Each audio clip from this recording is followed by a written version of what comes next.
sorry, and it's on my.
I was watching you to see.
Okay, I would like to call the April 23rd Town Council meeting, budget adoption meeting to order. We'll start with the Pledge of Allegiance. Pledge allegiance to the flag of the United States of America and to the republic for which it stands, one nation, under God, indivisible, with liberty and justice for all. Roll call, Ms. LeBreau? Mr. Barnes. Present. Ms. Cantor. Here. Mr. Davidoff. Here. Mr. Dodge. Here. Ms. Fay. Here. Ms. Kerrigan. Mr. Sweeney. Mr. Wendegrad. And Mr. Williams. Here. Thank you, Ms. LeBreau. Number 2, Ms. Kerrigan. Thank you, Madam Mayor. I move approval of the minutes of Town Council 4/15/2019 and the public hearing meeting minutes 4/15/2019. Second. Motion's been made and seconded. All those in favor?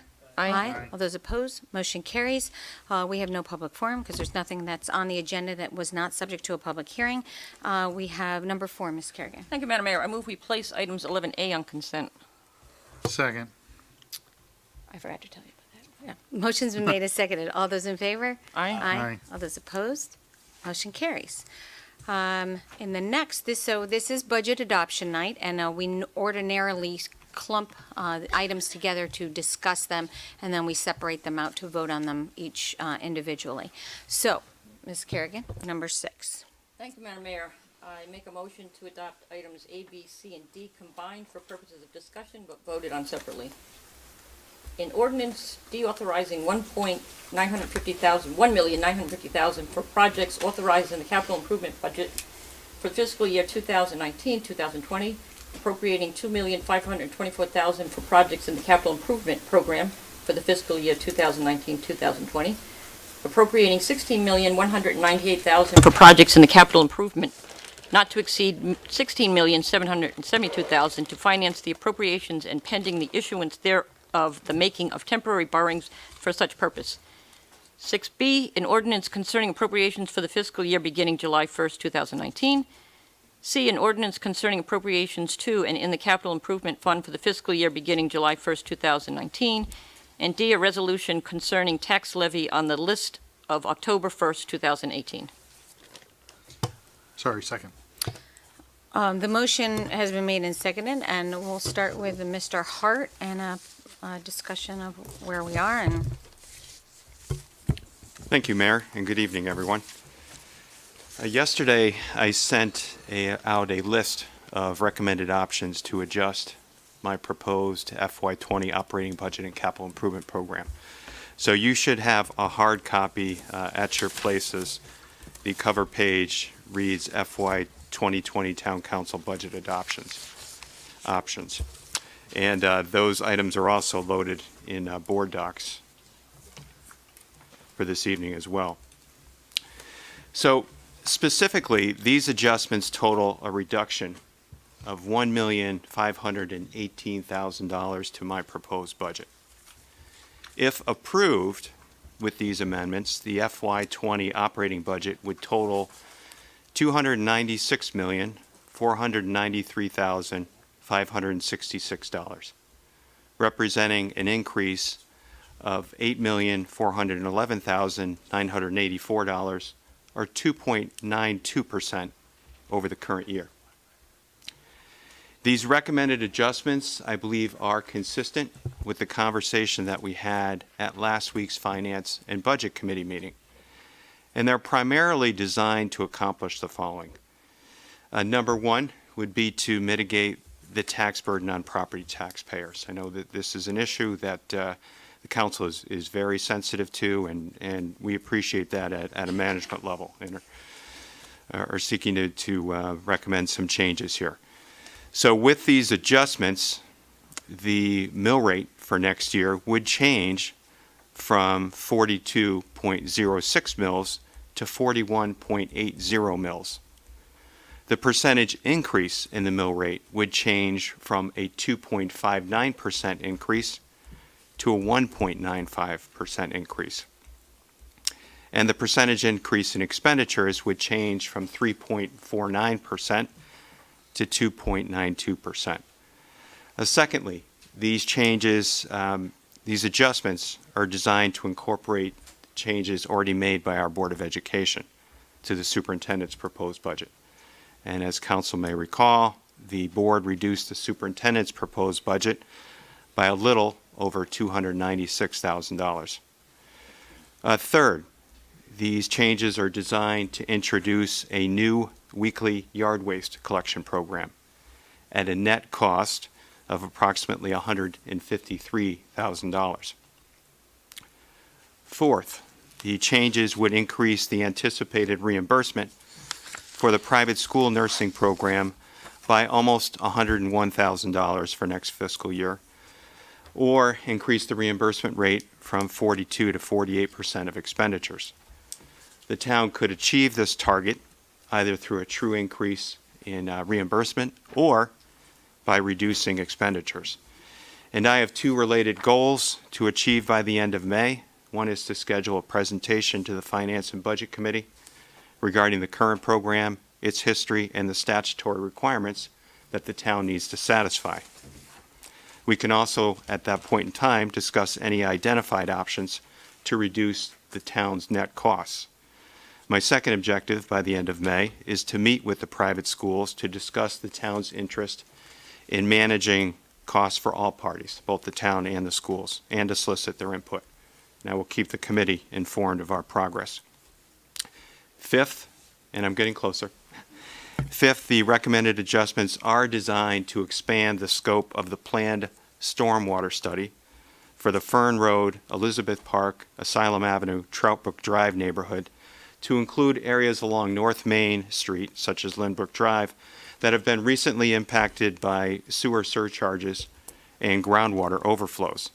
So these modifications to the capital plan would increase bond funding for the study by $100,000 next fiscal year and $200,000 in FY21.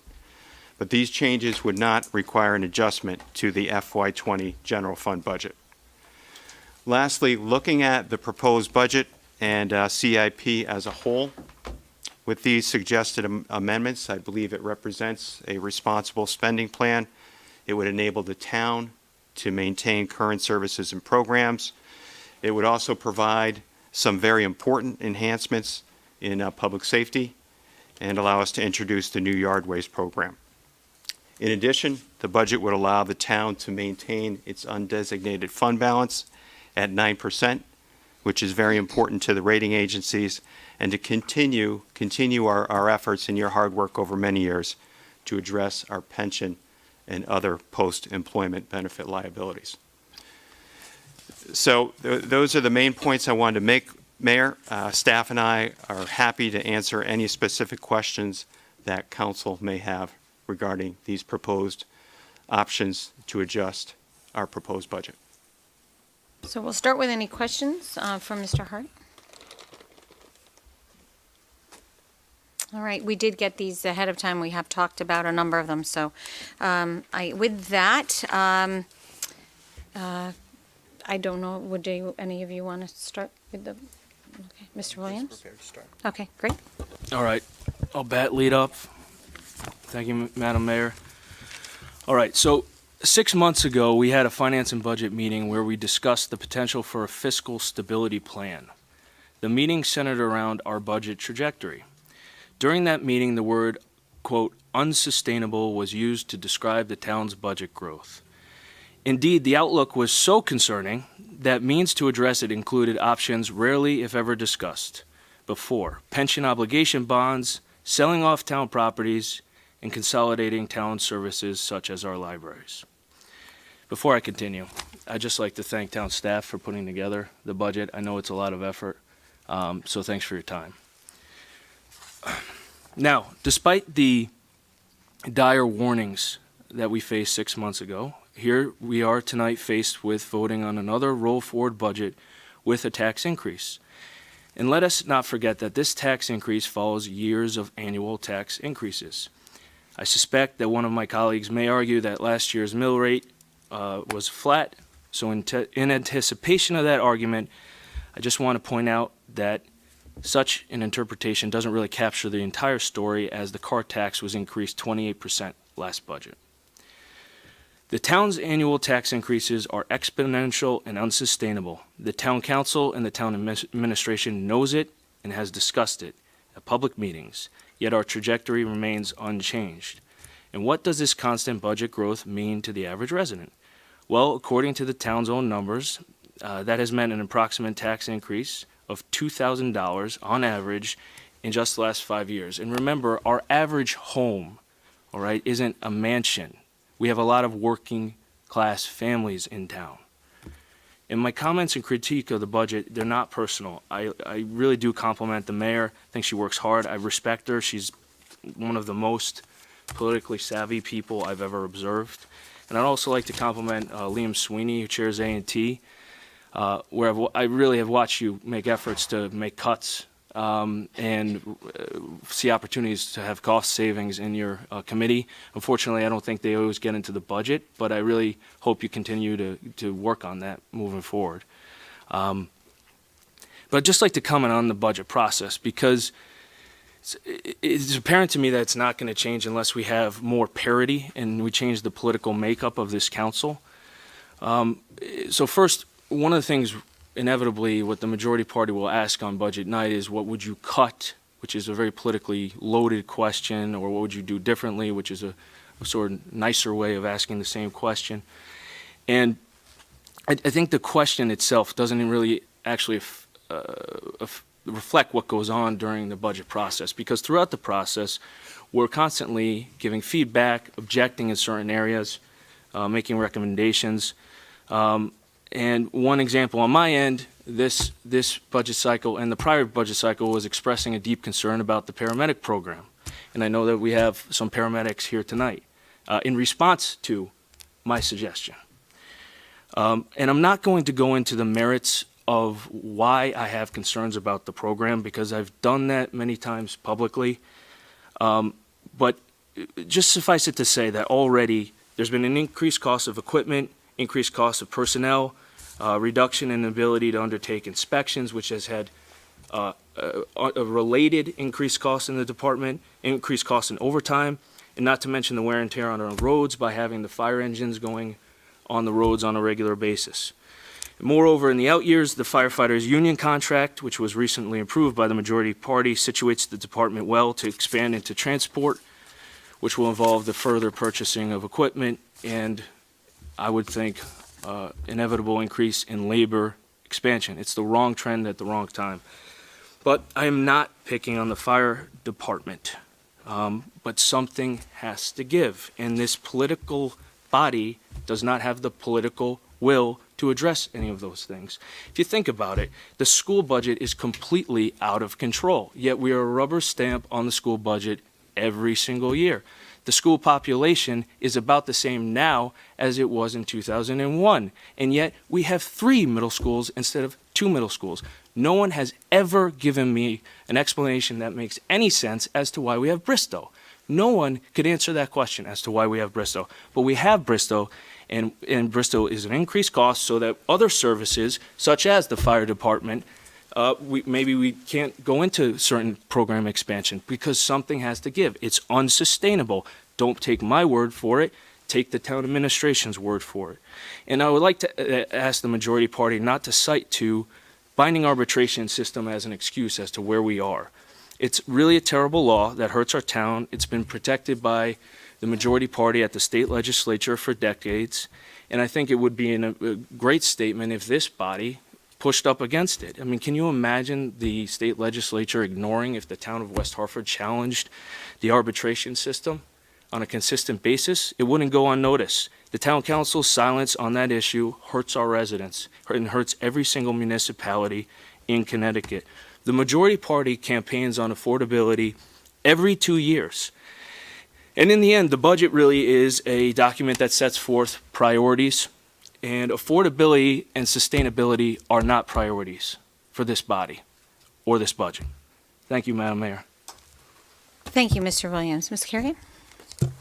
Thank you, Madam Mayor. It's that time of year. It's spring and it's tax season. I love spring, but tax season, not so much. I hate taxes. I hate preparing taxes. I hate paying taxes, but that doesn't change the reality. Taxes are necessary to fund the things we need or the things we want. Have I said I hate taxes?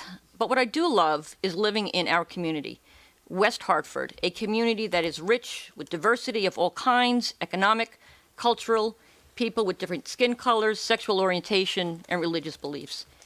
A community with green space, parks, believes in biking lanes, a theater, a vibrant center, a town that you can say with pride, I chose to live in West Hartford, with 24,000 other households, over 60,000 other residents. A community that a family like mine, one that looks like mine, 2 moms, 2 brown sons with no religious affiliation can feel safe. I'm supporting the budget, which is a reduction from the original budget presenting to the council, and thank you for thinking outside the box. I'm supporting a budget that supports my town, your town, our town, because to not support this budget sends a message that I don't care about the things that our town values. Should I suggest to Helen Rubino-Turco, who's sitting here, thanks so much for being here, who is the Director of Leisure and Social Services, to cut programs like Dial-A-Ride so a senior can't get to a doctor's appointment? Don't fill a community pool so that the residents that can't afford to go to a beach can't get cooled off? To close off the golf courses, the skating rinks, close cornerstone pools? Say to our seniors, sorry, find another place to gather and to find companionship, and close the senior centers. Thank you, Helen, for your good work. Should I ask Martha Church, who's the Director of Library Services, to stop the electronic summer reading program that increased reading from 652 kids in 2017 to 2,684 kids in 2018? To turn off access to Hoopla, the media service that brings audiobooks to those that might not otherwise be able to expand their world beyond just here. This program was increased by 44% in 2019 And I want to thank Martha for her good work, and thank you for keeping the libraries open so that everyone has access to the internet. Thank you to our town manager, Matt Hart, who hired not too long ago himself, hired what might be considered the two most important people in our community. They're both here this evening. The two people who are in charge of keeping us all safe, Police Chief Reddick and Fire Chief Priest. Both quickly, they earned the respect and admiration of everyone on the council as well as the residents. This was a tough year for our family, my family. My son left home and slept at Elizabeth Park. I saw firsthand what our police force is made of. Thank you, Chief Reddick and Assistant Chief Coppinger and the West Hartford community for your help. There is nothing more important than feeling safe where you live. And Police Chief Vernon Reddick faced an unfathomable tragedy in our town, a death of a child, a parent severely hurt, and he handled it with a calm reserve, doing his job during a difficult time while also respecting the much-needed privacy of the family. You're an amazing chief. Just this week, a fight was called into the police station involving a gun and an axe, and no one lost their life. An individual was apprehended without incident.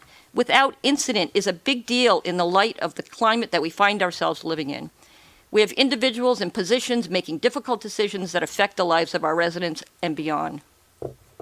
Just last week, off-duty fireman and paramedic Steve Parent, driving on the Mass Pike, saw a car engulfed in flames, pulled over, dragged the driver out of the car, administered CPR, and saved his life. Our firemen have been called into duty to fight fires a lot as of late, but our paramedic firemen have done even more. And Fire Chief Priest understands the big picture of saving lives. Fire Chief Priest understands how the role of the traditional fireman is evolving, and his insight, his understanding, his knowledge, and his leadership, we will find that our town is well served in emergencies as well as bringing in additional revenue. I'm supporting a budget that reflects what's most important to the residents of West Hartford. This weekend, we traveled for Easter to Long Island to see my family, and my son Fernando, who goes to public school in West Hartford, shared with his cousin, who goes to a parochial private school in Islip, Long Island, his SAT scores. They were almost identical. And for what Tom Moore has managed to have $16,450 per student invested in our students, it's the quality of a private education. Tom Moore makes a dollar go a long way.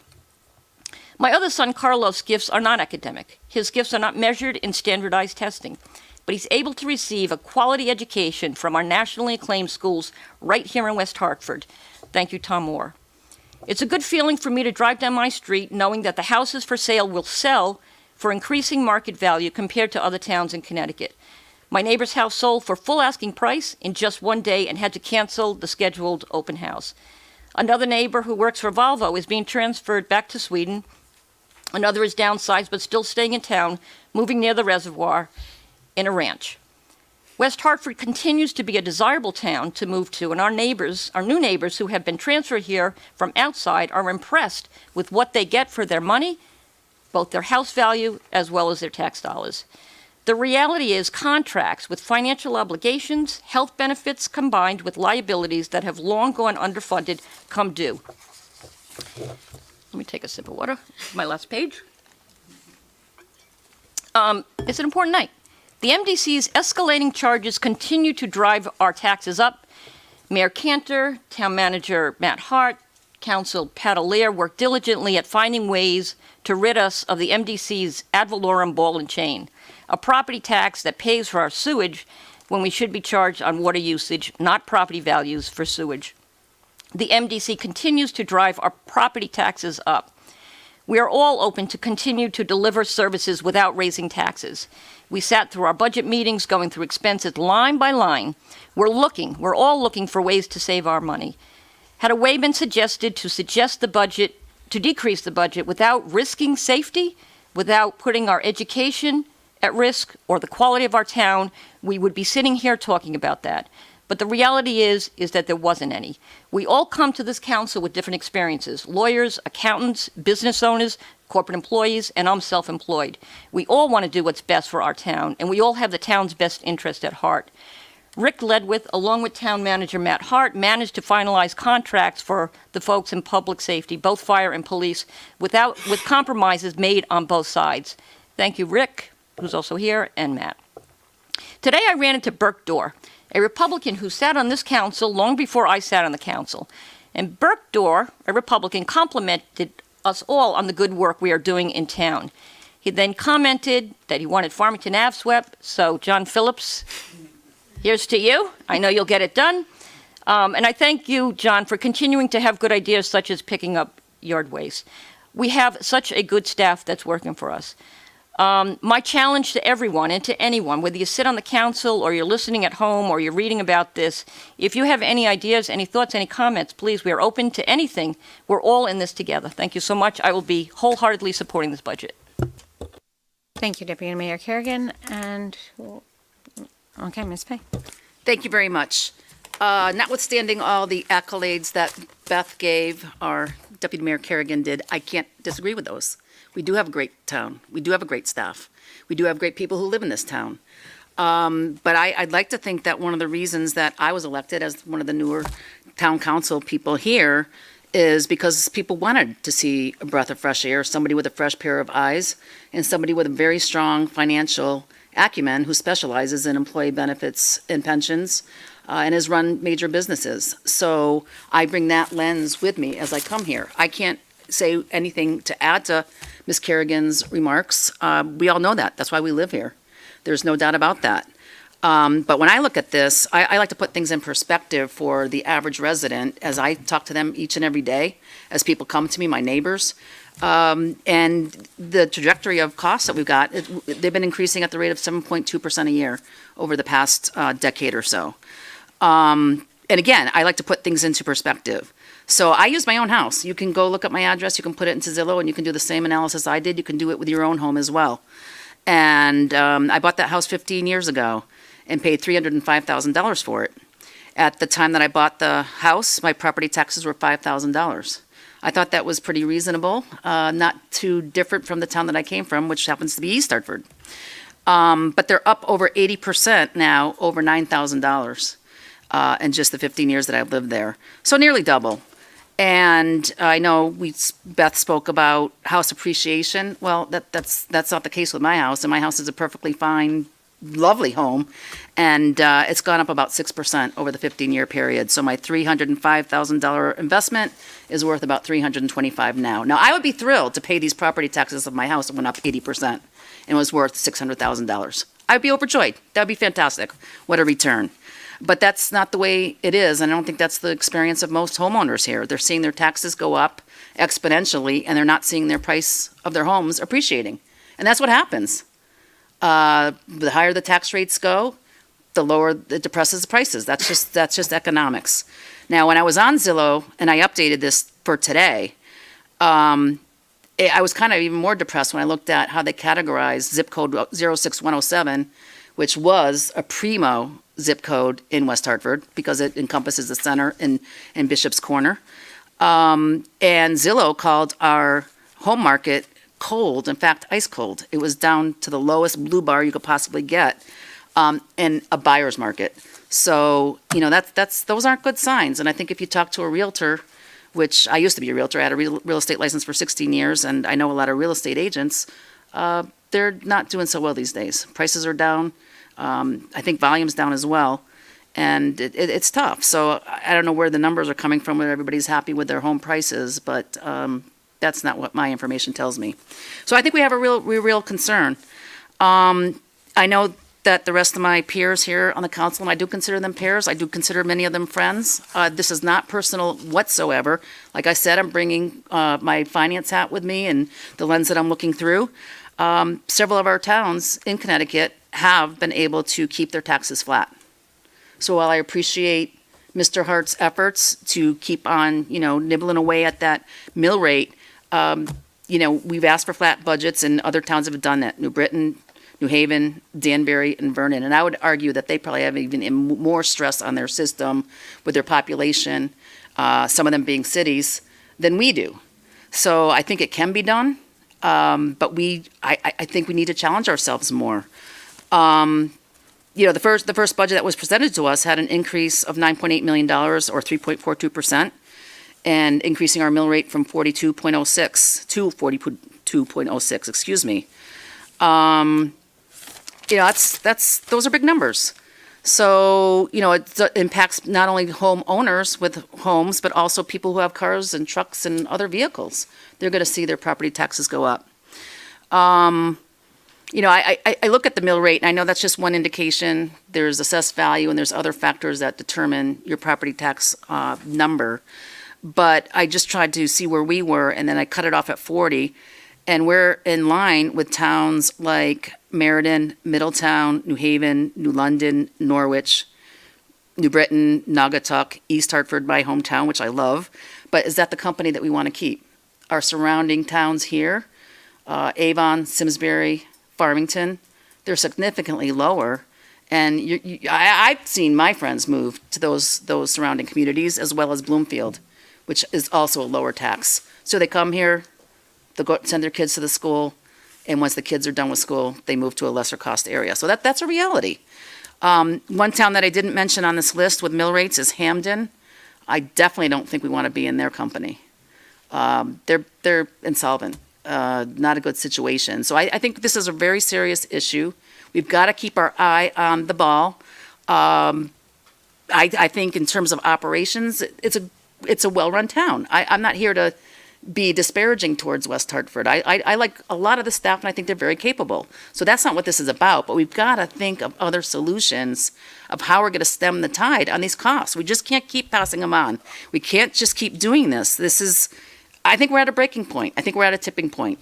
We've seen the state hit that level, and look what happened. We've seen Hartford hit that level, look what happened, and now Hamden. And I don't want to see West Hartford ever get into that situation. I'm not going to bore you with the details about the pension and the unfunded liabilities, which, I'm not assigning any blame for any of these situations. But I think it's our job, and it's incumbent upon us to address it, and to address it now. Kicking the can down the road is not going to do us any good. We have to be more prudent. We absolutely positively do. We need to do things differently. I think with a budget nearly $300 million, finding an extra couple of percent shouldn't be a major challenge. We almost throw up our hands and say we can't do it. We have to look at the major cost drivers. So in addition to salaries and benefits, our insurance costs are up $1.4 million or 8%. We need to make changes in our practices. Just an example, our workers' compensation. The workers' compensation insurance, which we purchase, pays our claims at 70% of the employee's salary. Our practice, which I came to understand through one of the budget meetings that we had, I came to understand that we take that 70% workers' comp premium that's paid to the employee, and we gross it up so that we pay them 100%, which is on the town. The difference between the 70% workers' comp claim and the 100% is on us. I've never seen that. I've been an insurance professional my entire career. I've never seen that happen before. And it does two things. It puts the town on the hook for more expense, number one. And number two, it has the potential to take away the incentive for the person to return to work. If they're getting 100% being out on workers' comp, what's the incentive to come back to work? At 70%, there's an incentive because you want to make whole your paycheck. So that's just an example. I'm sure if I had the time and the information to pour through more data and more policies and more things like that, I'd probably find some more. But these are the things that we really need to take a look at. The second thing I'd like to talk about is just the process in general. And I think, again, analogies work really well. So, I think the process is flawed. And what I mean by that, if you look at your household, or those of you who have had the luxury of running a business, you usually start with looking at your projected revenues, right? So you look at how much you're going to take in, or your salary, or your wife's salary, you add them up, and that's your top line. Then you look at what, in the case of a household, is your desired savings level, or in a business, your desired profit. And you subtract the revenue from the profit or the savings, and that's what's left. Then you determine a contingency for what you need in case an emergency happens. And we all have, somebody's out of work, you get laid off, a kid gets sick, whatever. So that's your contingency fund. And then you subtract the contingency from what's left, and that's what you can spend. We do it exactly the opposite. We roll forward the prior year's budget, So we start with our expenses from prior years. We grow the expenses from either additional items to programs or COLAs or whatever increases that we are in the budget. And then we determine what revenue that we need. And voila, we divide the revenue needed by the property assessment, and that determines the mill rate. To me, that's just not the way that you would run your household, let alone a business. You start with revenue and then you back into your expenses. We do it the opposite way. So I think that's just a flawed process right from the very beginning. I just think the methodology, I think there's some things that we can do with that. And maybe we can't do it for this budget cycle, but we've got to start addressing these things and really going over these things with a fine-tooth comb. It's just, we just cannot sustain the budget the way it is now. So, you know, I can't disagree with anything that anybody says about the desirability of the town. I love living here. I chose to live here. I'm choosing to stay here. But I really am concerned, quite honestly, about the financial conditions and the budget costs to taxpayers and the looming charges and liabilities that we're going to be facing. So with that, I'll stop my remarks. Thank you, Ms. Fay. I'm going to go to Mr. Winograd, actually. Mr. Dodge, you're on. Thank you, Madam Mayor.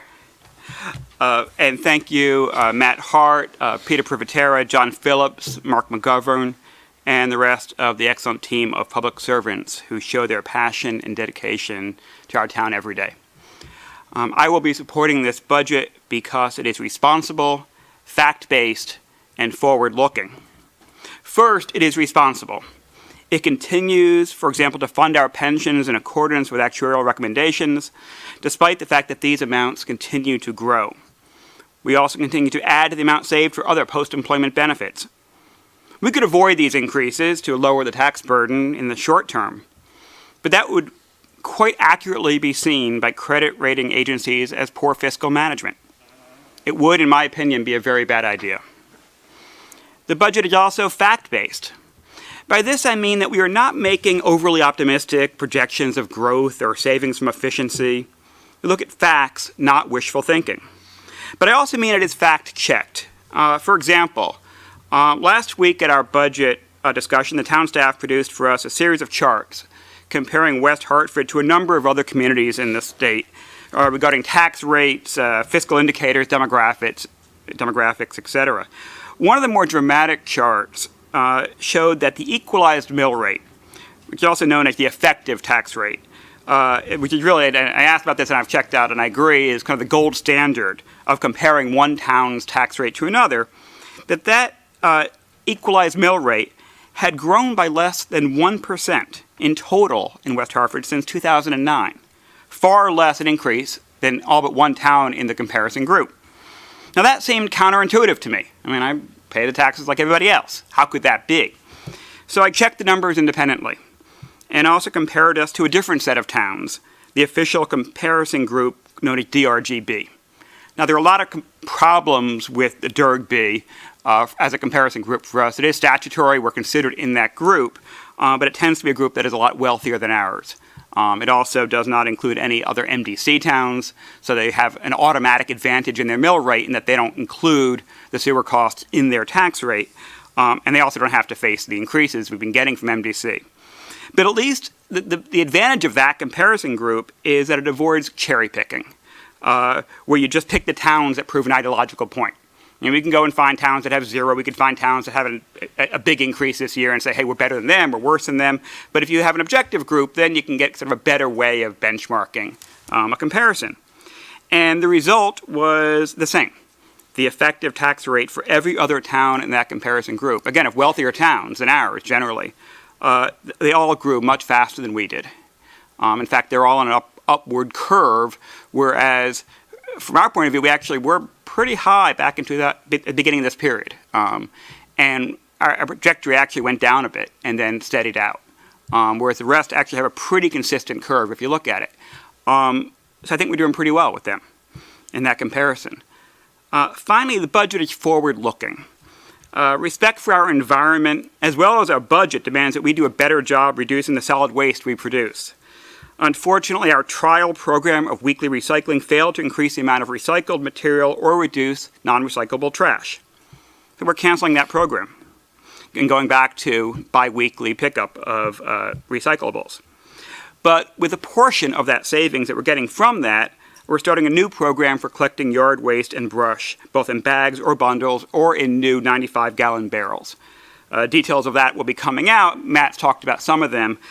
This new program is affordable and will help our residents get rid of such waste in an environmentally responsible way.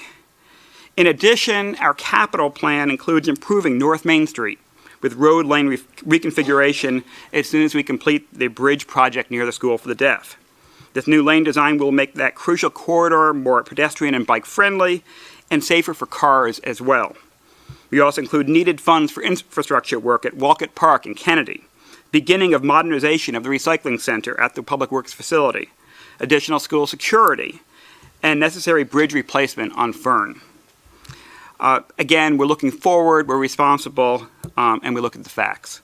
Lastly, again, I'd like to thank our staff for their work on this project, our mayor for her tireless efforts, dedication, and leadership, and the rest of my council colleagues for their commitment to our community, as shown by their continued hard work and the time they put in. Thank you.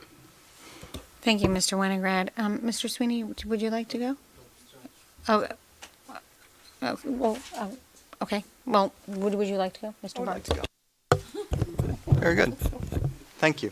I thought it would do. We're whatever. Doesn't work. There are more of you than Yeah, us. exactly. That's just the way it goes. We're all on the same team here. We are. That's right. We are. West Hartford. Well, thank you. And thank you to the town manager and to all the directors and the chiefs that are here tonight and other guests in the audience. And thank you to staff for putting the budget together again this year. Liz and Barbara, particular, thank you. And also thanks to Pete Privatera, who's not with us today. We're thinking about him. He's not here tonight. He has a personal issue, but just to let him know that we are thinking about him. So tonight is my sixth and my final budget night. Over the 6 years, the council's voted 6-3 on all of our budgets along party lines. And I believe before I took the council 1 or 2 years, it was 6-3 as well. So we're about 8 years running now of having the same issues, really. I think if we went back and looked at the transcript of our budgets from years back, they're the same issues that we're talking about. And as I went back to look at the 2013 budget materials prepared by our former town manager, it was like reading this year's budget summary and the issues that we face, the same concerns that we have that impact our town. And along those lines, to Mr. Winograd's comments, the facts are, as well as the comparison look, in 2013, when I joined the council, the total budget was $241 million. The budget is approaching $300 million for an increase of approximately $60 million in just these 6 years, which I think we can all agree is unsustainable. There's just not enough money to keep up that pace of growth in the long term.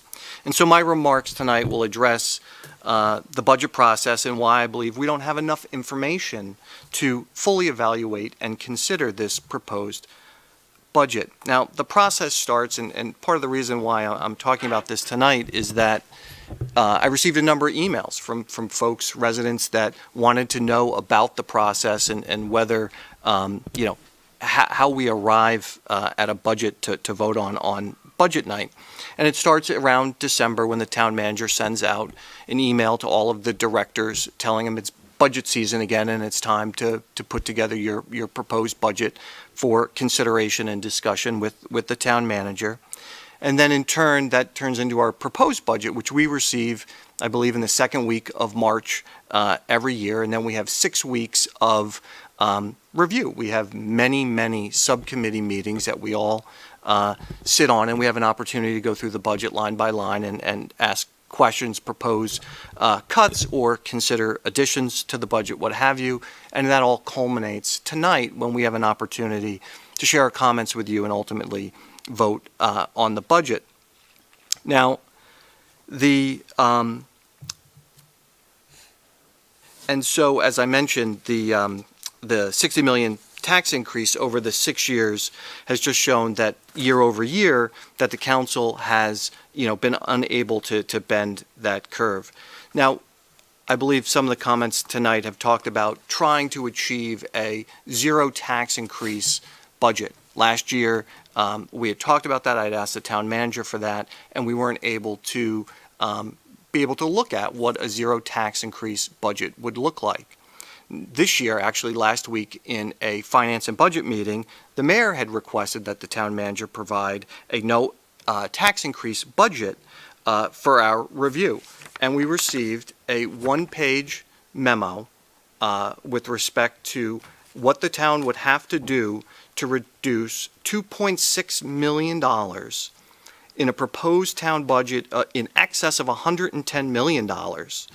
Some of the ideas that were proposed, other than eliminating entire departments or significant programs, was to eliminate all part-time positions or close or greatly reduce operations at the main library and its branches, the elimination of summer youth activities and staff for parks and pools, and the elimination of seasonal workers for mowing, trimming trees, and other public works projects. Additionally, we would probably be forced to close one of the senior centers, eliminate the special needs program, and significantly reduce programming at the Elmwood Community Center. Now, this is all to address $2.6 million to get down to a zero tax increase budget for this year on the town side of the budget. The memo goes on. Other options would be to reduce contributions to the pension fund or to the OPEB trust, which would place the town at a credit rating risk. And then with respect to the Board of Education side of the house, assuming that one teaching position is approximately $100,000, that in order to reduce the budget by their $3.9 million, we would have to lay off 39 teaching positions. So no real specifics, no numbers associated with any of these cuts, which just represent a list of horrible options. And I think it leads to comments, these types of one-page memos that lead to comments like my colleague, Ms. Kerrigan, when we don't have analysis and we don't have numbers about these cuts, what it would take to get to a zero tax budget, that we all think about, not filling the pool or not having a library or not doing those things, as opposed to really getting into the numbers and understanding how we could get in a position to have a zero tax increase budget. So after receiving this memo last week, I asked the town manager to look at budget documents from the directors and others for the current budget year and for the proposed budget year. And in those materials, there were a lot of spreadsheets and information that was filled in and justification lines for most of the budget documents. There's about 125 pages or so of these budget documents, but I noted that in December of 2017, the town manager had requested budget reduction memos from his directors, and he asked the directors to identify a 5% budget cut to their then existing budget for discussion purposes to see what that would look like. And those types of memos and that type of information would be of critical importance to us as we evaluate the budget and think about what cuts would be necessary and palatable for us as a body and for our residents to be able to consider what those ideas are, not looking from the outside trying to make it up ourselves, but to actually see what the directors themselves thought about where 5% could be cut. Now, we're not looking at a 5% cut this year. We're looking at roughly just over half of that. But we didn't have the benefit of those memos, nor did I, because those memos weren't provided to me in connection with the information that was provided on, I believe it was Thursday of last week. But it would have been very helpful to look at those documents to consider where potential cuts could be made in this budget. The the 2020 fiscal year budget, the budget we're currently contemplating right now, did not include a request for that 5% budget cut. I assume because we already have it from the year before, but it wasn't requested to be updated. So during this budget process, the town manager originally had proposed parking rate increases in the garages and at the parking meters to raise approximately $720,000 in new revenue to stabilize the Blueback Square parking fund. I think me and a number of my colleagues objected to the parking rate increase, and the town manager responded by deciding to remove that from the budget, a budget that we took up before this meeting, and was able to do so by not raising the parking rates, but instead to make other adjustments to the budget and to change how credit card fees are handled. Very creative solutions to a problem to avoid having to put that additional burden on our town residents and to find a way within the budget to accomplish those goals. So based on the information, the current proposed budget that we currently have, in my view, is too high to be supported for a number of reasons. One, it adds positions to town staff. It adds full-time positions, it adds part-time positions, and I oppose adding new positions at this time in our budget. The town manager mentioned the issue with respect to the private nurses, and we're going to be reviewing that, it sounds like, in the coming months to come to a solution. It was an issue that was actually raised in the governor's budget, who had first raised the issue, and has created a lot of discussion since then, not only with our private schools, but also here in town, those positions and the cost of approximately $1.7 million for 9 or 10 private nurse positions, and how to be able to handle that and address it as part of our budget as a way to potentially save costs in our budget. Also, the Board of Education budget includes a town contribution to the teachers' state pension fund for the first time. It was something that was proposed in large part by our last governor, and although in a smaller contribution by the current governor, to help the state essentially keep solvent the teacher pension fund, and I am opposed to the town being required to contribute to the teachers pension fund, because I believe once we start, it won't end, and the numbers will get bigger and bigger year over year, and ultimately will drown out our budget and many of the things that we enjoy here in town. And so there are ways to produce a town budget without new tax increases for our residents. And I'm sure the mayor in her comments will list all of the good things going on in town. And she is right. There are a lot of good things going on in town, right? We live here, we serve on the council because we love living in town, right? And the list is going to be long. I'm sure it's going to be really long. And yeah, I know, I've seen previews. And she's right. And it's something to be proud of. I think we should all be proud of it. But one of the things I suspect not on that list is going to be affordability. Because I think we all know at this table and discussions that we've had that we are a high tax town, right? And we have a high cost of living to be in town.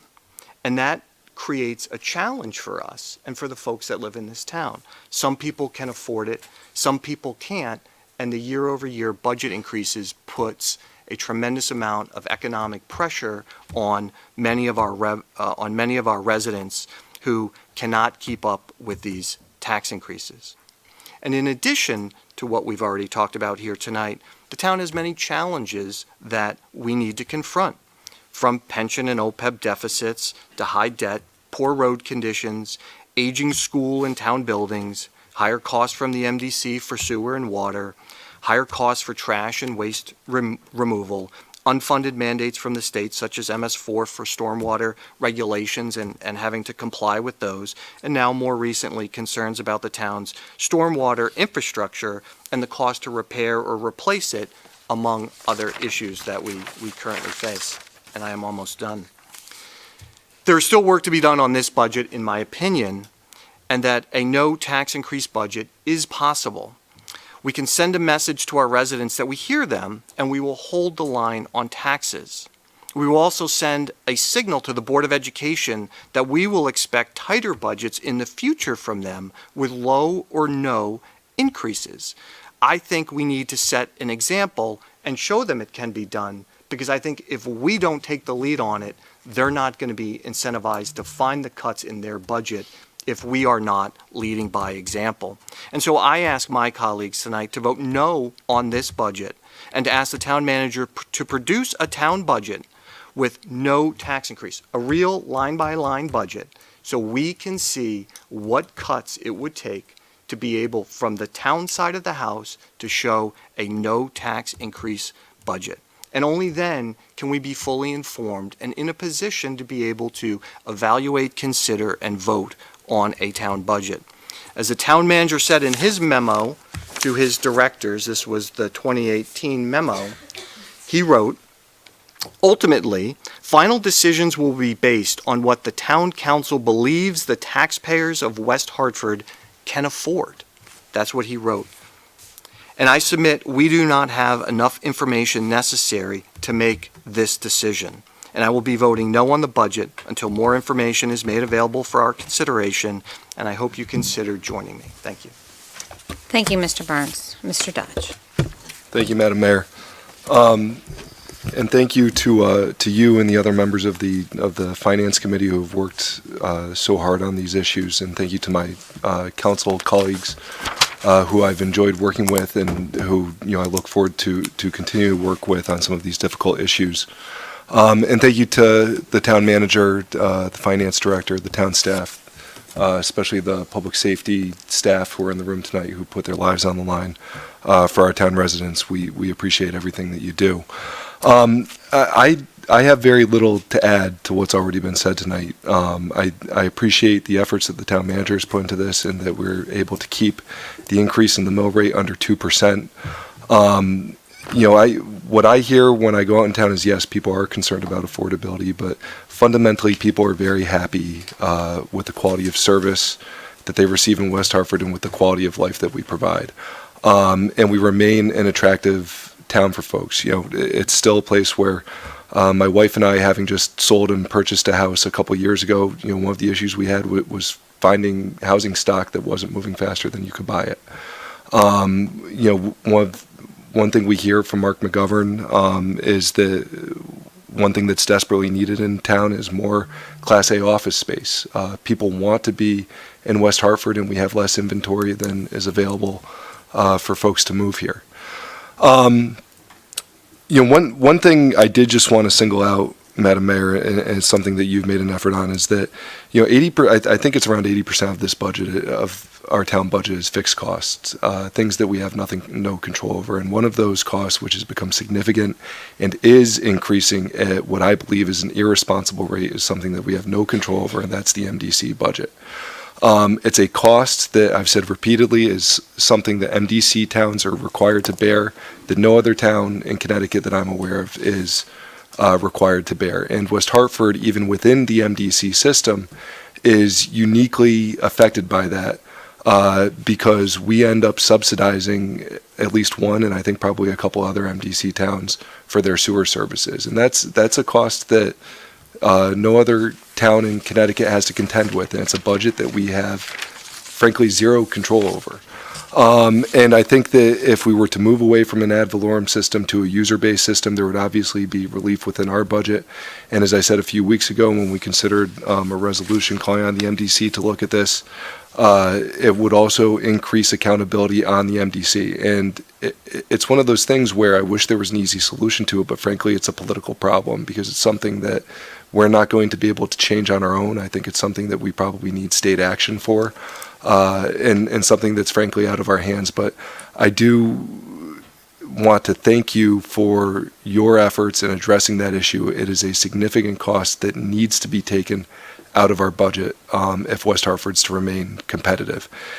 And things are tough for Connecticut towns. I think that there's other costs that, especially in the upcoming years, we need to look at potentially uncoupling from our budget. I've said in other meetings, I don't want to speak for anybody else, but I think that trash is one of those things that we might need to look at some point, whether there's a way to continue providing that at a town level, but perhaps change how we charge for that. And so again, Mr. Town Manager, I thank you for the work that you've put into this. I thank all of my colleagues for the work that they put into this. I think it's a responsible spending plan, and I plan to support it. So, thank you. Thank you, Mr. Dodge. Mr. Sweeney? Thank you, Madam Mayor. I will be brief. Just wanted to thank the town manager for his efforts on this, as well as Peter. I follow Councilman Barnes's feelings and wishing you were able to be here and wishing you the best. I also would like to thank all of our colleagues that have put in the efforts to put together and work on this budget. I know that everyone here has a real job outside of here, and everyone tries to make this work, and I'm really happy to be a part of this group. And it's been a pleasure. I will send the warm comments back to you, Mr. Williams. It's been great to work with you on both public safety and A&T. I would also like to applaud the mayor on her efforts I have yet to meet any municipal elected official who knows the budget the way that you do. I think it's an absolute credit to your hard work, and it's been a total benefit to the town, so thank you for that. I just would like to say, there's a couple things that we have been working on to try to lower costs. I think there are some things that we definitely need to address over the long term that we will and continue to work at. But I think in our committee, and it's a very small one, in A&T, everyone's looking at one of those cost-saving measures right now. And we will continue to, at least for me, I can say that we will continue to work to find those measures. And I'd also just like to say thank you to the folks in the public safety that are here. We really appreciate you guys. This has been a year that has absolutely demonstrated that both our fire and police are probably, if not the best, two departments in the entire state and probably in the country with what you guys have been through, particularly the fire in the recent months. And then kudos to Chief Reddick for the work that you did when this town faced, I think, one of the largest tragedies it's ever seen. You handled it flawlessly, as well as to you, Chief McHugh, back there. Without you guys, we would, I don't know what we would have done. That was just an absolute credit to the professionalism that you guys carry on a day-to-day basis, as well as working through to the deputy chief as well. Your work carrying us through to Chief Reddick through the contract negotiation. Hats off to you as well, sir. But again, I think there are a lot of things that we can continue to work on, and I think that the town manager talked about that, and I think we will continue to do so. And thank you, Madam Mayor. Thank you, Mr. Sweeney. Mr. Davidoff? Thank you, Madam Mayor. I think it's now almost 2 years that the council decided to hire Matt Hart as our town manager, and I couldn't be more proud of casting that vote to hire Matt. And I remember saying that night that I thought that Matt Hart would be ready, job ready on day one. And he's proven himself again this year to be a professional who's able to work with staff, the council, the public, and able to produce a budget that meets the needs of our community. The manager has a difficult job because he has to balance the different priorities amongst all the departments that we have in town. And we tell him that we need a budget that meets the needs of our community and keeps our community to be the best community in the greater Hartford region.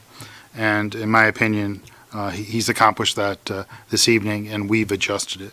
And the way the process is, a no vote on this budget would go back to the budget that the manager had proposed originally, without adjustments. So I don't want to go there. This evening, I'd like to thank the manager, his administrative assistant, Brittany Stevenson, Peter Privatera, our finance director, Liz Huliet and Barbara Rue, our police chief and assistant chiefs, our fire chief and assistant chiefs. I serve on both finance and budget and public safety. And I would say that the data that we did get was accurate, it was timely, and if one asked questions, one received the answers to the inquiries. And I know that in public safety, as the chair, we went through every line item, and everyone had the opportunity to ask questions about the various things and get a better understanding as to what's been provided. So I think that's a great way to proceed. It's no secret, this is my 12th budget I've worked on in town of West Hartford. I worked on 3 in Newington prior to moving to town. And in 2008 was the last time that the council had a budget vote that wasn't 6-3, it was 7-2. And I was the councilor that voted with the majority party on that budget. So it can be done if people want to find ways to build consensus and find agreement. So I think that's important. I'd like to thank the members of the public who've taken the time to reach out to me about various budget matters. I would note that this year, the number of people that did reach out was far significantly less than any other year during my entire tenure on this council. I think I received 3 emails in total. I'd like to thank my colleagues who took the time from their busy daily schedules with work and family to balance to come and review our fiscal plan for next year.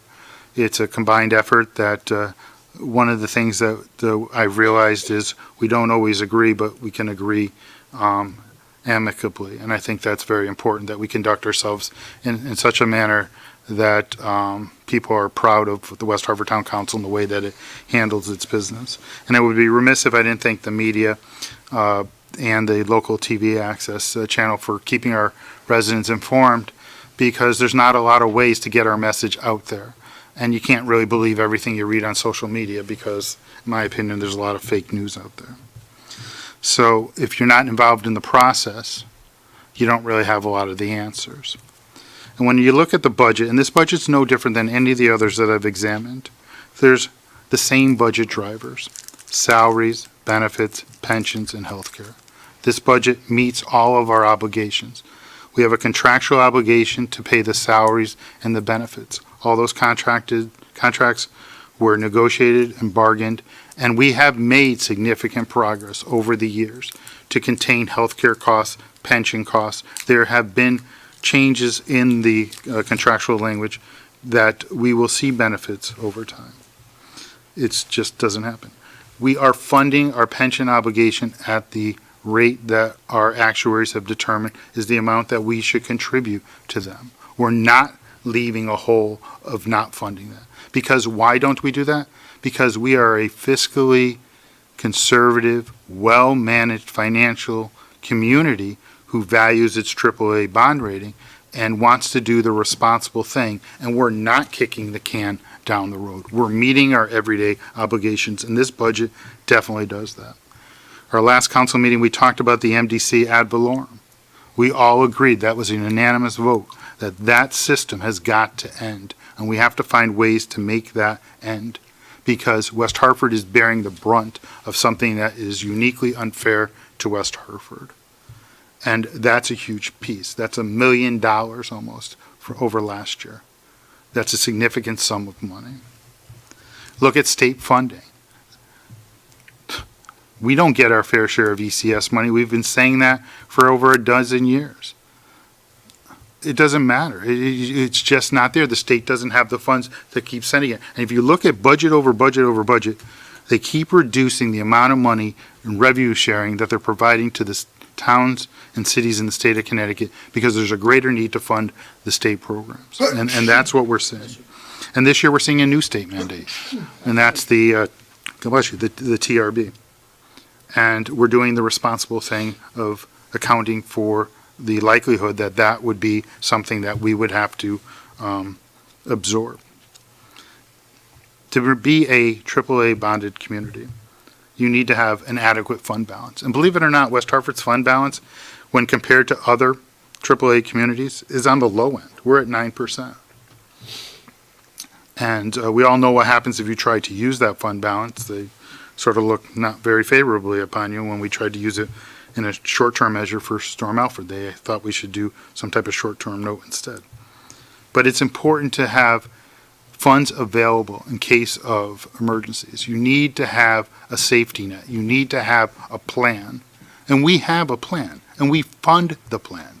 We're not scrambling should some contingency come forward and say, well, where are we going to get this money from to make this happen? We don't do that because we're responsible budget makers. Economic growth, our grand list. That's what we need to really concentrate on.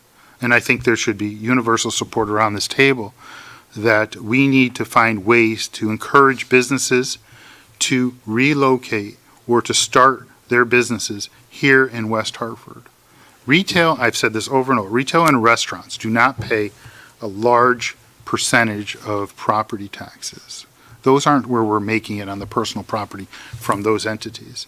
But if we could get medical technology, computer technology, large servers, artificial intelligence, all these other growing industries to locate to West Hartford, and we take the parcels that we currently have that are underutilized and redevelop them, then we will see grand list growth. And what does grand list growth do? It helps us curb some of the increases that we have to that happen to us over a year's time with salaries and other benefits. And the last thing is revenue diversification.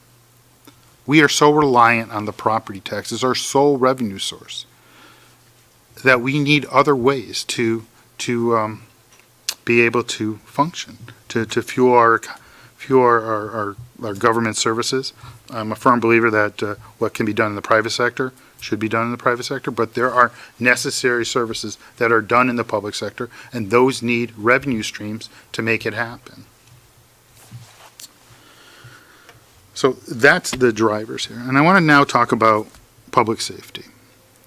And I'm very proud of the hires that Manager Hart made with Chief Riddick and Chief Priest.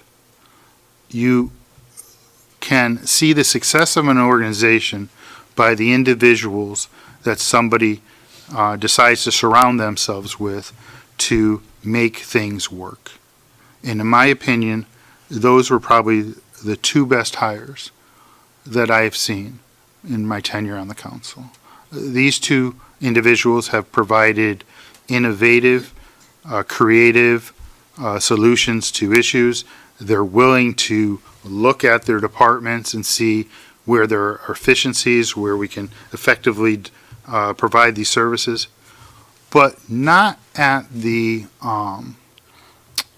expense of the employee, not at the expense of making the employee feel as though they're not needed or wanted or recognized or that. No, it's really to make the people have value in their positions, to provide them adequate training, to make certain that they're ready at a moment's notice. And I would say that the West Hartford Police Department, the West Hartford Fire Department are ready on a minute's notice, 24 hours a day, 7 days a week, 365 days a year. We could not ask for better people to serve our community. When you pick up the phone and dial 911, there is a response. And the response is an emergency provider is at your place of work or home or wherever the incident can be, and they're trained and they're not wondering, well, what should I do here? They know what to do. The criticism that I do have is we're not sending the right equipment currently to these emergencies, and people say, why do all these fire trucks show up here? We're getting there, folks. We're really going to get there. We're going to find other transportation vehicles to arrive to the scene so that we're right-sized in terms of our response. And we understand that, and our chiefs understand that. This budget, we're going to have a civilian dispatcher because Chief Riddick noticed that our community stuck out from other communities of like size that don't have this position. And it's crucial that we have this position filled. And Chief Priest noticed that we need somebody in support services to lend some leadership and make certain that the training is taking place with respect to our paramedic service.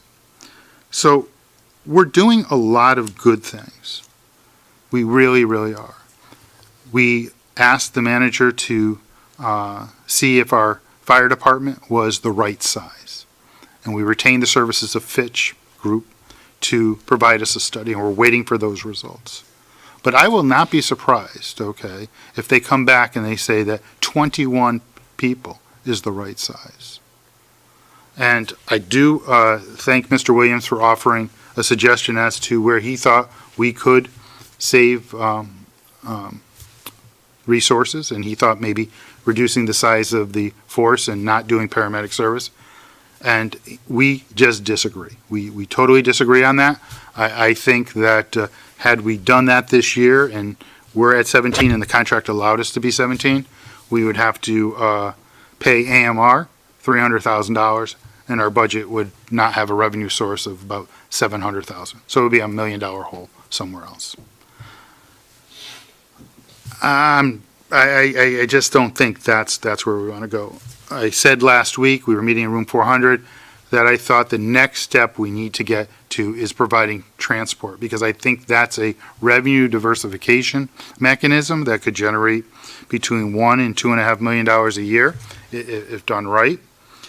But my enthusiasm got curbed a little because I heard from the chief, and I respect his opinion, that he needs to make certain that we have all the things in place, and I respect his view, before we can proceed to that next step. But I do believe that would serve the residents of West Hartford in an amazing way. And I don't look at it as something of just throwing money after something for no good reason. And we had a bad spell recently on building fires. I think we had like 5 structure fires in like a week span. And there was one structure fire, I think we had 25 people on scene, which was our entire department. And we had to call in other communities to provide mutual aid. On any given day in West Hartford, there are excess of 60,000 people. There could be 100,000 people in town.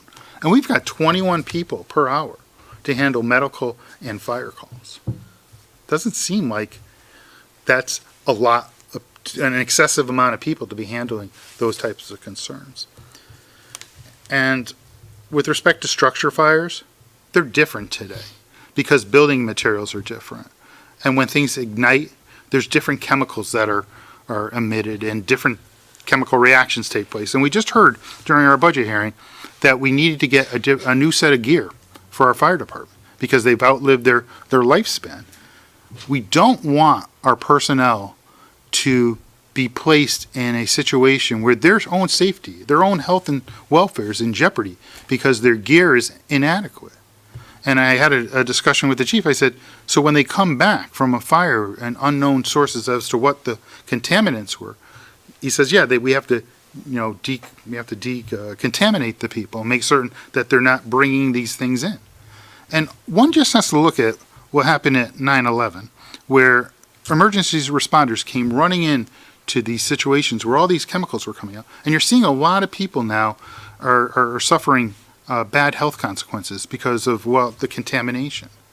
I definitely don't want to put any of our men and women in harm's way, and I definitely want to provide the equipment necessary. And that's one of the items that's in our budget, is to make certain that we have that gear for our people.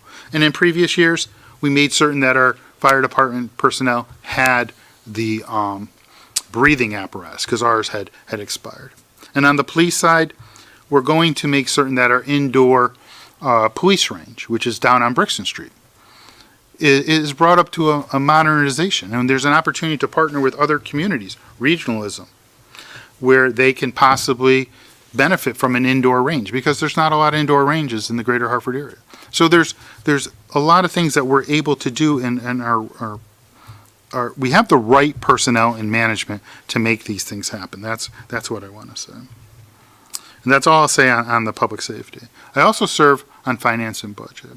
And I've served on finance and budget for a few years.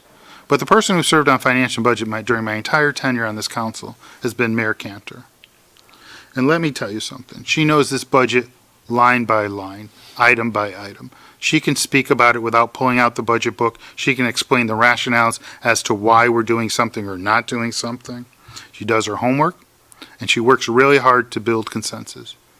Do we disagree on items in the budget? Of course we do, because that wouldn't be normal if we didn't. But let me tell you something. In my opinion, nobody has worked harder on this budget for the last 12 years that I've served on this council than Mayor Sherry Cantor. And she has always done an excellent job and has worked with every director and every manager in the finance department hours and hours and hours to make certain that what we present on budget adoption night is the best budget that we can produce and meets the needs of our community. And I'll just go on to one other thing.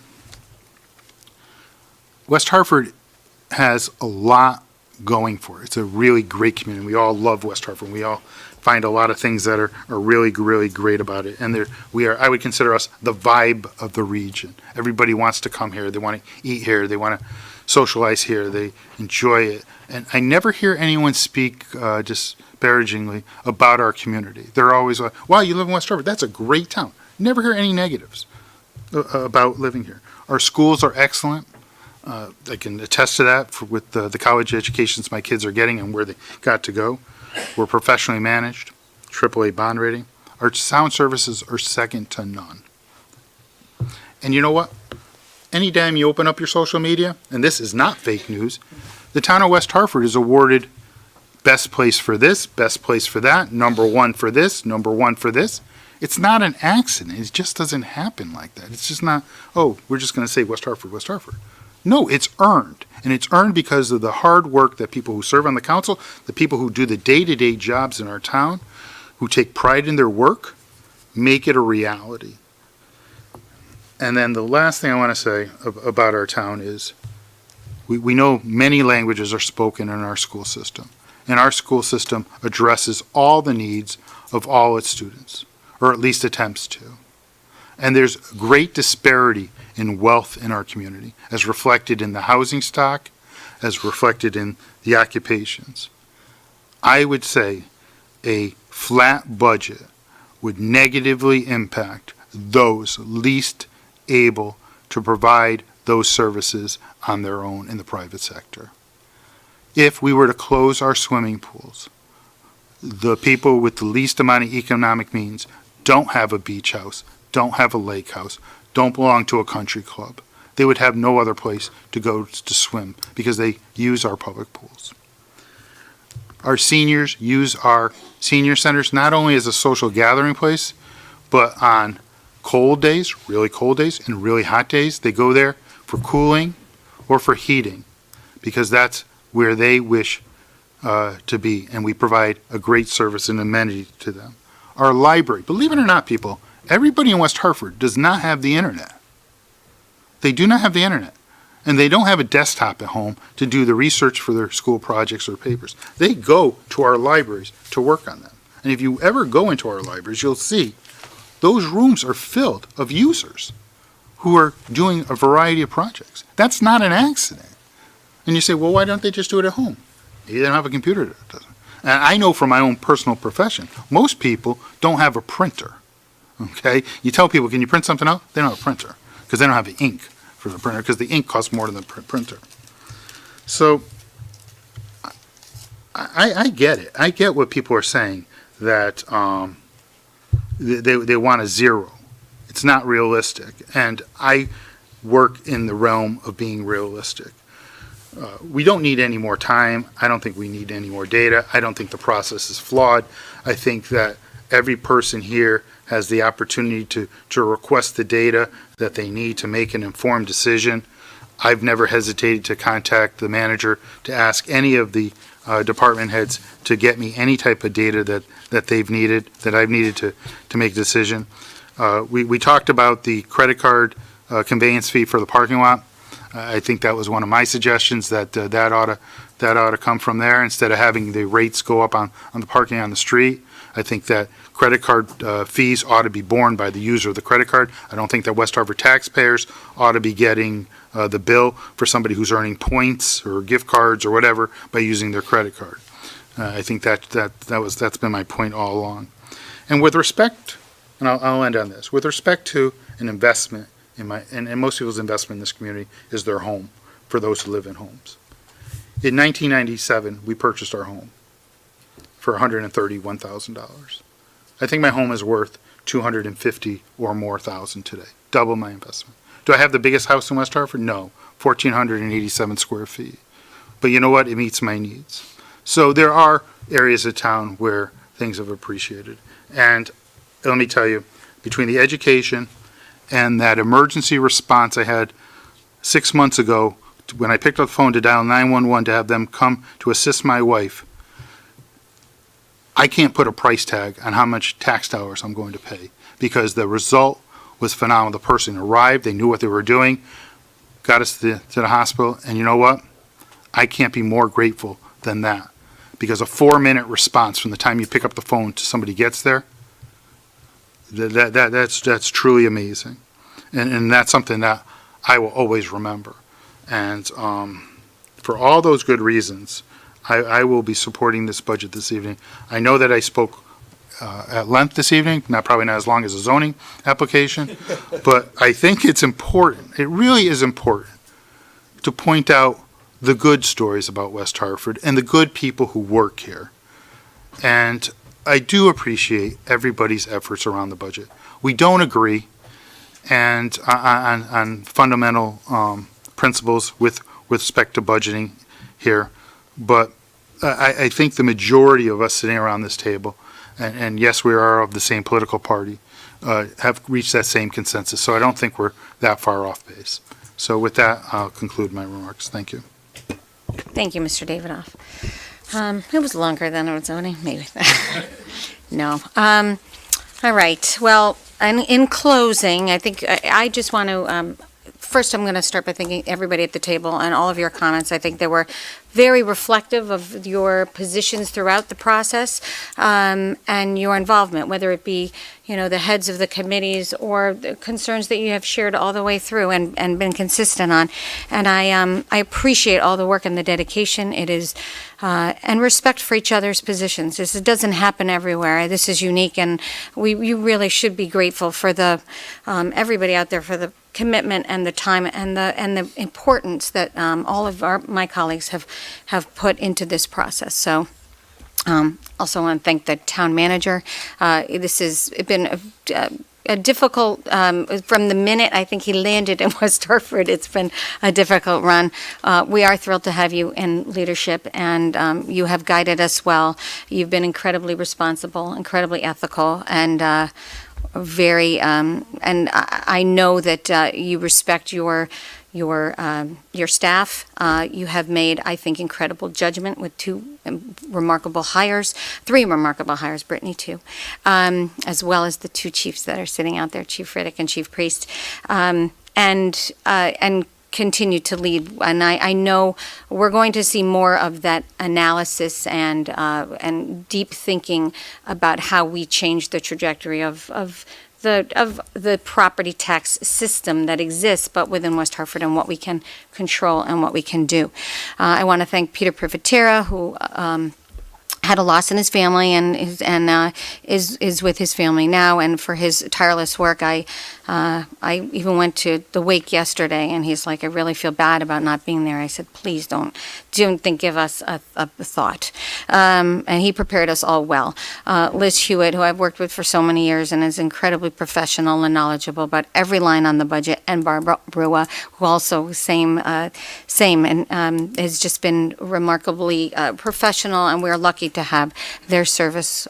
We also have, like I said, both chiefs in the audience, Chief Riddick and Chief Priest. We have Assistant Chief Coppinger, Assistant Chief McHugh, our new Assistant Chief O'Callahan are also here. I know several directors were here. I think most have left, but Director Phillips is still hanging in there. So we appreciate all the hard work and guidance they've provided us with throughout throughout this process, but this year in particular, public safety has really been challenged, and I just want to also give, like my colleagues did, a remarkable thank you and shout out for all the work that you do every day, much of which we don't see, and the things that we do see have been profoundly professional, compassionate, and with the utmost professionalism. So, thank you. West Hartford is a best-in-class town. We are. We've always been expensive relative to some other communities. When I moved here, when I graduated from high school, we were #1 in per pupil spending, and that sort of, that's where we are, and where it and decisions were made off that. We're made off those high expectations, and the people that have invested so heavily in the town. We're ranked from Money Magazine, top ranked thousands of towns in this great country. We were ranked one of the top 50, the first in Connecticut. To our top ranked public schools, and I'm going to go into all of these a little bit, to our fiscal management and responsibility, AAA bond rating, again, by both Moody's and Standard & Poor, challenging. To the level of education of our residents, we're #1 educated the residents in not only in the state, but one of the top in the country, and to the safety and well-being of every single one of our residents, and to our quality of life. You don't become, and you surely don't stay, a best-in-class town with shortcuts. You don't do it by taking a short view on things. You have the long view. It takes strategic management and leadership that is constant, consistent, intentional, and disciplined. We also have seen what happens firsthand when short-term benefits or even political expediency, and I'm not saying that's happening here, are the goal. We're paying for that at the state level, and we're paying for that in West Hartford, decisions that were made 20 years ago that are impacting our fiscal stability now and sustainability. Just to go on, we're, AAA bond rated. That puts us in a different class. There's expectations on the way we behave fiscally.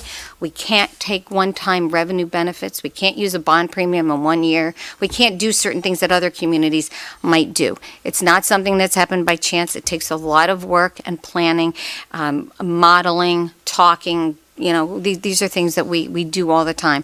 This is a result, again, of the continuous commitment of the finance team, but also the whole town. But they look at not only the fiscal management, they also look at who's making investments in your town, who it wants to be here. And there are significant amounts of people that want to be here. We have a lot of also remarkable investors, and the well-being of the town and safety and infrastructure. How are we planning? How do your schools do? How do your schools rank? How do they do? And the desirability of your home, and as well as your home values, have they maintained value? So, U.S. News and World Report, this is, I'm just going to go right to the schools, this because it was sort of skimmed over, but 57% of our budget are tied up in the schools. And I just want to make sure that people understand what our Board of Education and our school administration, Tom Moore and Chip Ward, have done with this budget and what they do every day. So this is actually a quote from our superintendent of schools. When we were ranked the two of the top 500 schools in the United States of America, public high schools, the only one in Connecticut with 2 top, and one of the few in the nation that are both high schools that are ranked in the top 500. When I look, this is Tom talking. When I look at all the ranking systems with skepticism, skepticism at first. If one looks at the metrics used by U.S. News, they consider not just test scores, but also access to challenging material, college, and career readiness. What is unique in West Hartford, however, is just how our student makeup looks like the United States population at large. I also want to stress that this is because of the work all of the teachers and staff here do, from all disciplines at all levels. Some make the mistake in believing that there is such a thing as AP type, and that access to advanced placement is simply a measure of wealth. In West Hartford, this is not the case. If a child believes in themselves and is interested in the subject subject matter and committed to doing the work, they can take the class. This is because of the work that all of you teachers do, not just to prepare them, but to make all of our kids believe in themselves and to believe that they have the right to challenge themselves and not to simply choose the easiest path. And you do this from the moment our children enter our schools, from pre-K to grade 12. So again, this is something that we have made a decision. West Hartford has always made a decision from the time that I was in school to today that this is a real priority and this is our responsibility to educate our children in a way that is so effective. But the flip side of it is we're 107th out of 169 towns in per pupil spending. That is, it's remarkable. So when we compare that to some of the other schools, we're by far the lowest in per pupil expenditures of all those top-ranked schools that I mentioned. We were 11th and 12th in the state of Connecticut behind Simsbury, Ridgefield, Wilton, Darien, New Canaan, Staples, Weston, and Greenwich. We have the most diverse student population. We have the most percentage of students with free and reduced lunch. And so, again, this is a continuation of Tom's quote. Hall and Conard stand out not just for their performance, but also for how efficiently our teachers and administrators work at educating a diverse student body. When taken in context, the results are nothing less than stunning. So we can't lose track of that.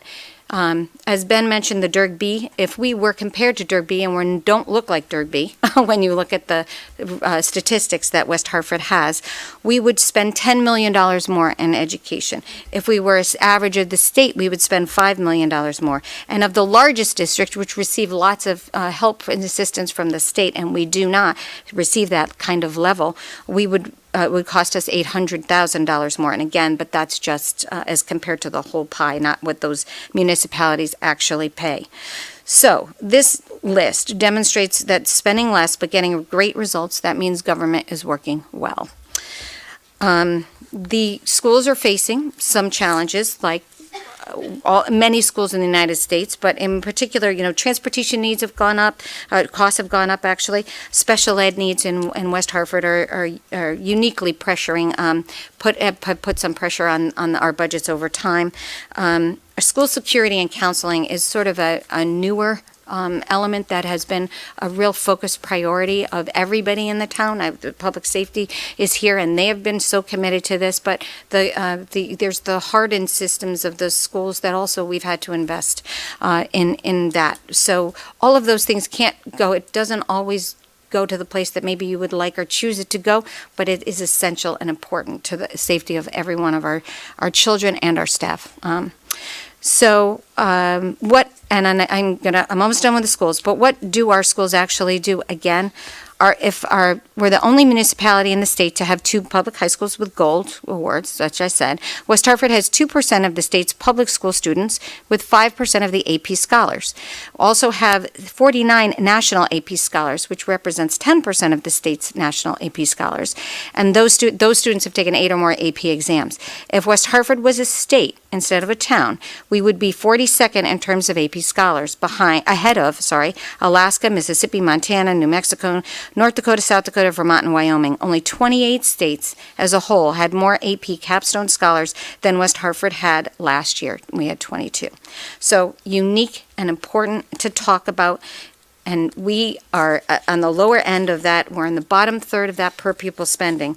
And this is our gem, and we can't lose this gem. It is the part of the reason why our values, 1 out of 12 values, home values, have remained in Connecticut since 2008, and West Hartford is one of them, and only 2 in the Hartford County.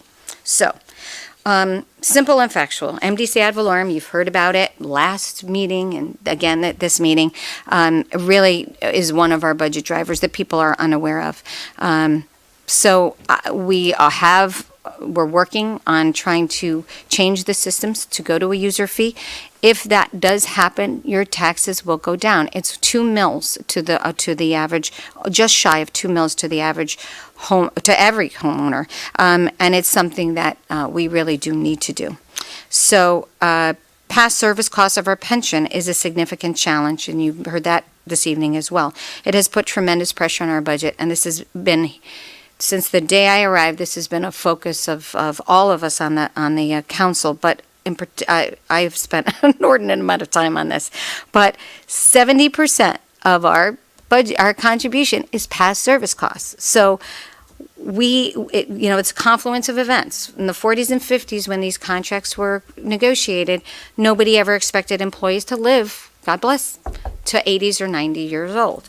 But what was unique to West Hartford, and many municipalities and the state have had that same issue, what was unique to West Hartford is when, in the 90s, when we were seeing double-digit rates of return, and we wouldn't know, I mean, I think everybody knows that markets go in cycles, and those rates would not have continued on. In 1990, there was a $261,000 contribution made to the pension plan, and then no payments then for 11 years, and not even by non-public safety employees into the system. So any of us know that when we've saved for college and you don't put money in and you start taking that money out, it's not going to be there for that fourth year when your kid gets to finish college, or to the second kid or third child that you're saving for. So then we had market adjustments in 2001 that affected the funding ratio, and then again in 2008 that made a profound impact on the funding ratio of our budget. So those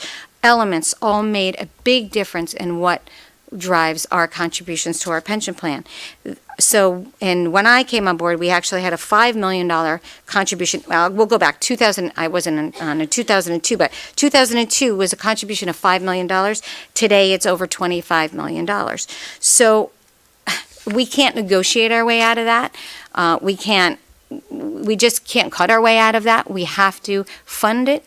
And it is really difficult I did look at some options to try to level out that cost to the taxpayer and still meet that obligation, and it might have had a negative impact on our rating. We don't know. It just didn't make the difference, but we're still going to look at what we can do to change that trajectory.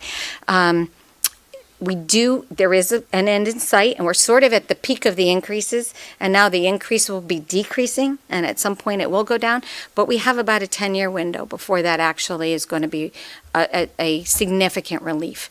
And if anybody wants to see those, we've changed our mortality tables and our discount rates, and we've done all the things that we can do to make this a healthy plan. But it's been really a lot of discipline to be there.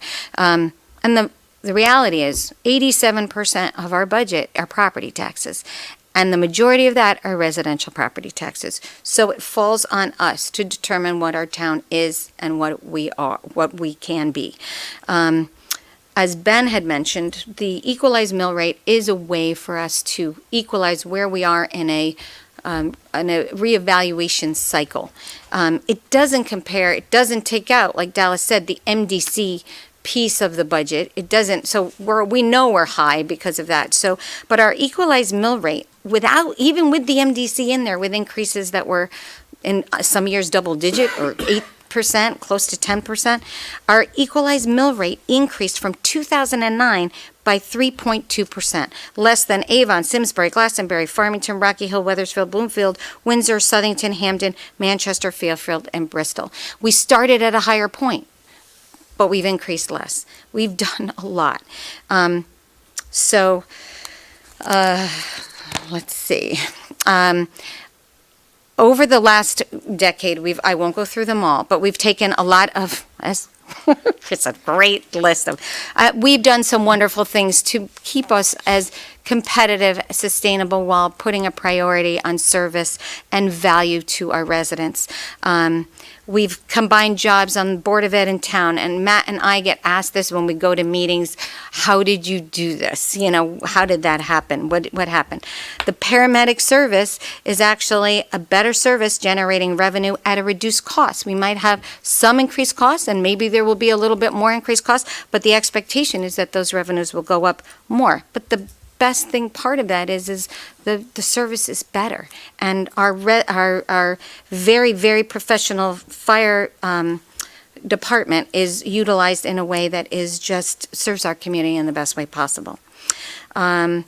We have do an energy initiative conservation program, saving $650,000 over the past 5 years, $1.8 million in energy rebates, reinvested in energy projects to produce additional savings. We've rebid town contracts. We have audited personal business accounts that have also resulted in savings. Obviously, you heard about the modifications to the bi-weekly recycling, that we're taking that out and doing yard waste because we think that will be a better benefit to the cost, but also to our taxpayers. The library, we've heard what Beth said about the library and how we have served the library with, in a better way, a more robust way, again, with containing costs. We've used attrition to redeploy positions to best suit the town's evolving need. We've eliminated a safety analyst, legal administration assistant, building maintenance tech, plumber, financial systems, et cetera. I mean, this is just a little bit of what we've been doing with 2003, and Rick Ledwith knows the amount we've negotiated and to reduce the long-term liabilities of the town. We are participate in an employer pharmacy purchasing coalition, one of 2 municipalities in the whole plan, which have really helped control those costs. We've changed, like I said before, retiree health, eliminating, from 55 to 65 so that our exposure is minimal to none. Our insurance and risk costs, Rick negotiated, successfully negotiated a 2.5 decrease in our property insurance and flat renewal for the town's insured program.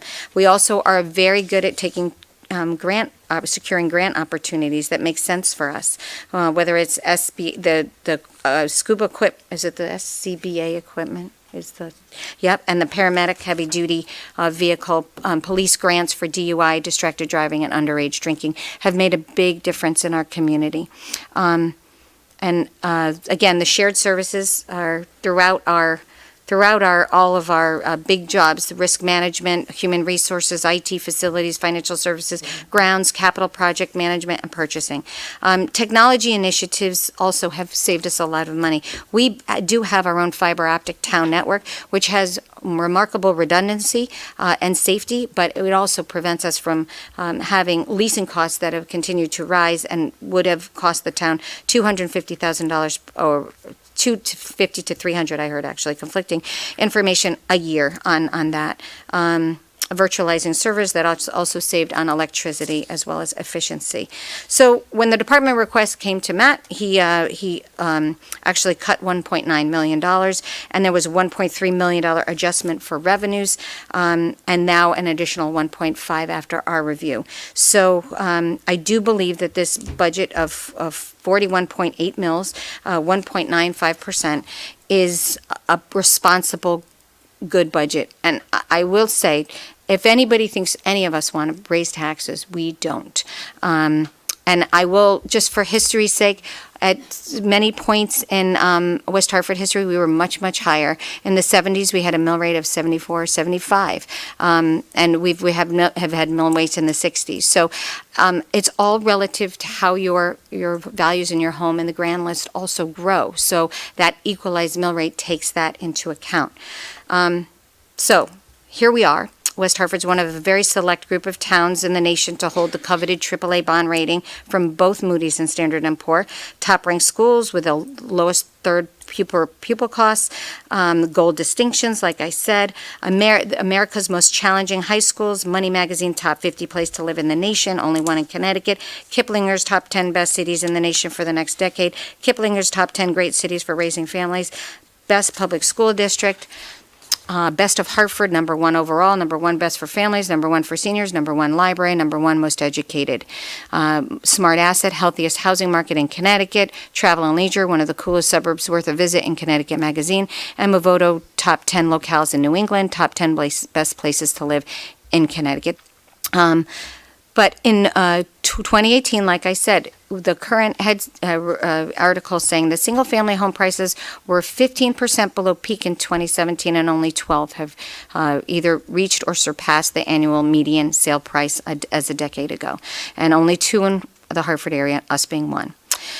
As I heard, and I'm closing now, So, as I heard in my first new teacher luncheon after I became mayor, each principal introduced their new teachers. One of the principals asked why he was attracted to West Hartford, and he said nothing was adequate. Adequacy is never enough. Being satisfied is not enough. There is a striving to do better and to be better, and this is the West Hartford way. This is not by chance. This is a long record. You can't take one budget in isolation. It builds on each other, and this is what the balance that we feel we need to walk this year. We're safe. We're award-winning, highly recognized, vibrant, desirable. We make investments in our future. We plan for our future. We have fiscal honesty and responsibility. And with that, thank you very much. And we will go to the first. I make a motion to call the question. So, Second.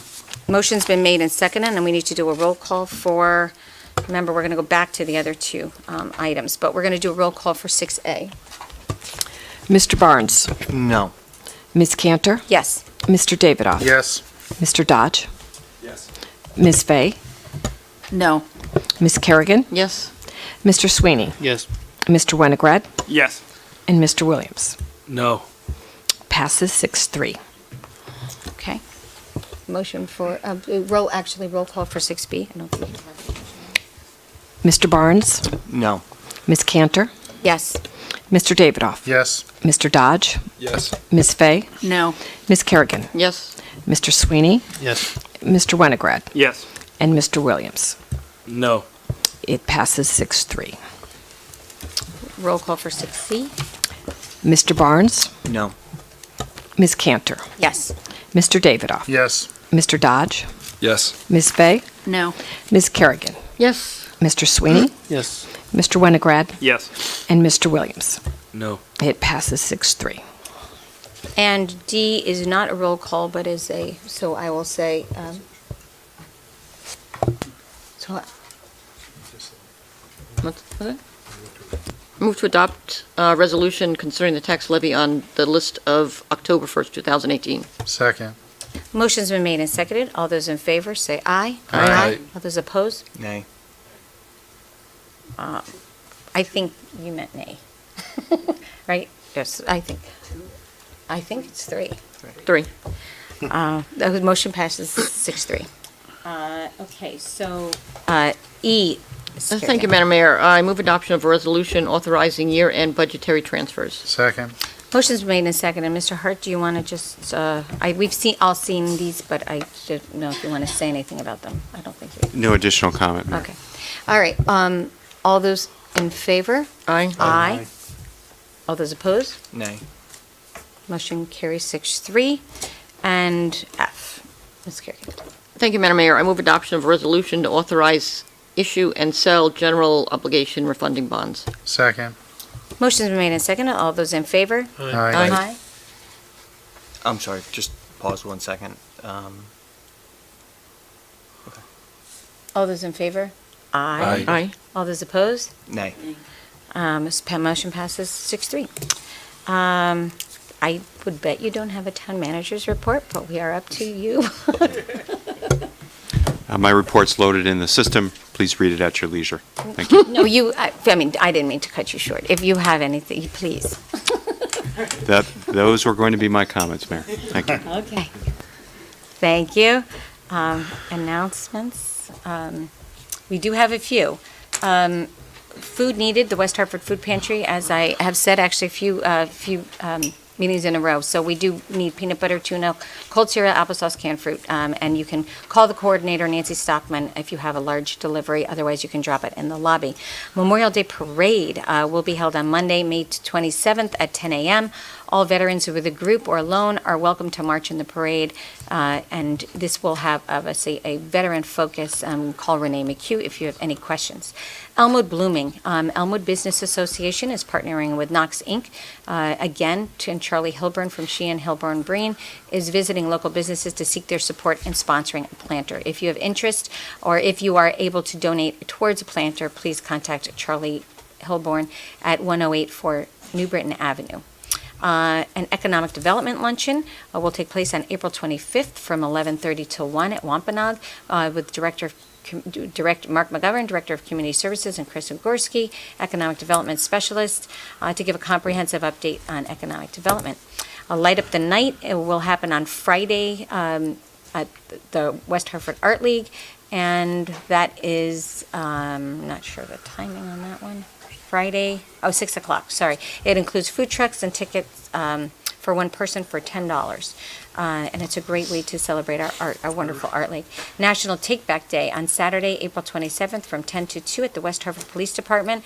The West Hartford Bloomfield Health District and the Federal Drug Enforcement Agency will coordinate a collaborative effort to remove unwanted and unused pharmaceutical controlled substances and other medicine during this National Take Back Day. Collection activities will take place at Public Works parking lot located at 17 Brixton Street. The program is anonymous and free of charge. 10th Annual Webster War of the Words will happen on Saturday, April 27th. 10th guests enjoy dinner, drinks, silent live auctions. This, again, it benefits the Noah Webster House. Tickets are $60. And you can go to the Noah Webster website. Park Road Parade on Parade 21st. I was going to say, wait, wrong time of year. Anniversary fundraiser will take place on Tuesday, April 30th. Call anytime, at any time between 5:30 and 8 at the Pond House Cafe for a night of fun. And tickets are $21 for the 21st Park Road Parade. Tickets are, again, $21, $5 for kids, cash bar. For kids, no, not for kids, and are available online. That was right. And their tickets are at Effie's Place. Anybody else have a announcement? No. Okay. So back to the agenda. So we have number 12. Thank you, Madam Mayor. I move adoption of the consent calendar. Second. Motion's been made a second. All those in favor? Aye. All those opposed? Motion carries. I forgot reports from Corporation Council number 9. We'll go back to number 9. I know. I have no formal report. Regrettably, I do need an executive session to discuss strategy and negotiation with respect to a pending claim in litigation. And I may be asking you to adopt a resolution afterwards, depending on the outcome of that discussion. Any questions for Mr. Allaire? Okay. And so we will go right to then 15 for executive session. I make a motion to move to executive session. Second. Motion's been made a second. And all those in favor? Aye. All those opposed? Motion carries. We will see you. Thank you all very much for coming. All of your- Full for 5 minutes.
year.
on to?